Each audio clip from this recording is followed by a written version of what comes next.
If you want to add an event to calendar on OnePlus 15, what you can do is you can go to the calendar app. So let's first find it. It should be over here. There we go. And we can press on this plus button in the bottom right corner, and then we can choose event, or we can tap on any of the days of the month, and then we can immediately add the new event as well. So let's set up the title. We can type anything we want to. We can also choose between the event, task, and birthday. We can also manage the calendar over here where we want to save it. There is also the all day option, so you can choose to make the event last the whole day.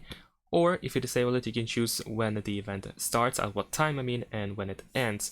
We can of course choose the date as well, the time zone, and we can choose if the event is repeatable or not.